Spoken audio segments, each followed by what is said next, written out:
यार ये केमिस्ट्री की एनसीईआरटी भी ना कितनी ज़्यादा बोरिंग है। लेकिन वेट, रीनीट 2026 का क्वेश्चन तो यहीं से आया है ना।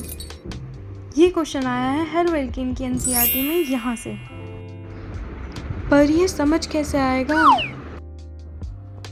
तो देखो, ग्रिग्नार्ड्स रिएजेंट ऑर्गेनोमेटेलिक कंपाउंड्स की कैटेगरी में आता है। अब तुम्हें ये याद कैसे रहेगा, ऑर्गेनो यानी कि कार्बन और मेटालिक यानी कि Mg।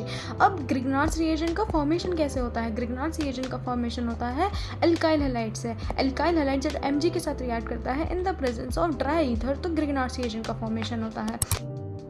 तो इन चचा ने मिथाइलेशन करते टाइम जिंक का यूज़ किया था डाइथाइल ईथर में। फिर इन्होंने सोचा व्हाई नॉट मैग्नीशियम, तो इसी के साथ जन्म हुआ ग्रिग्नार्ड्स रिएजेंट का। अब ग्रिग्नार्ड्स रिएजेंट का फोटो कुछ इस तरह का दिखता है।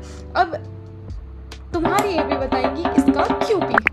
तो पहला क्वेश्चन जो इस टॉपिक से बन सकता है वो ये है कि इसमें कौन सा बॉन्ड आयनिक होता है और कौन सा कोवेलेंट। तो हमें याद रखना है कि मैग्नीशियम और हेलोजन के बीच में जो बॉन्ड होता है दैट इज आयनिक, और कार्बन और मैग्नीशियम के बीच में जो बॉन्ड होता है दैट इज कोवेलेंट।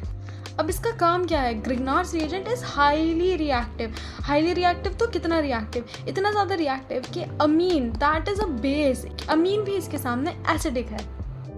हमारा ग्रिग्नार्ड्स रिएजेंट जो होता है वो किसी भी सोर्स ऑफ प्रोटॉन के साथ रिएक्ट करके हाइड्रोकार्बन देता है।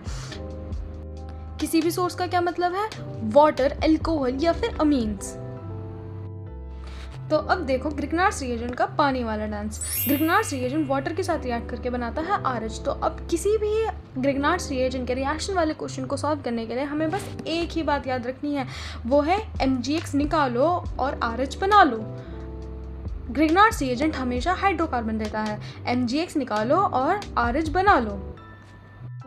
अब अगर ये टॉपिक इतना ज़्यादा इंपॉर्टेंट है कि इससे प्रीवियस ईयर आया हुआ है, तो इसी टॉपिक से एक असर्शन रीज़न और देख लो। अब हम ग्रिग्नार्ड्स रिएजेंट में ट्राई ईथर ही क्यों यूज़ करते हैं? हम ट्राई ईथर इसलिए यूज़ करते हैं क्योंकि हमें ग्रिग्नार्ड्स रिएजेंट को मॉइस्चर से भी दूर रखना होता है। मॉइस्चर से दूर क्यों रखना होता है? क्योंकि it is very very reactive, क्योंकि पानी के साथ ये पानी वाला डांस करता है। तो अब नीट के क्वेश्चन पे दोबारा आ जाते हैं। अब आप मुझे इससे सॉल्व करके बताओ और कमेंट में आंसर बताओ। समझ में आ गया हो तो लाइक करो और नीट तक के लिए शेयर करो। And follow your AP for more such easy PG concepts.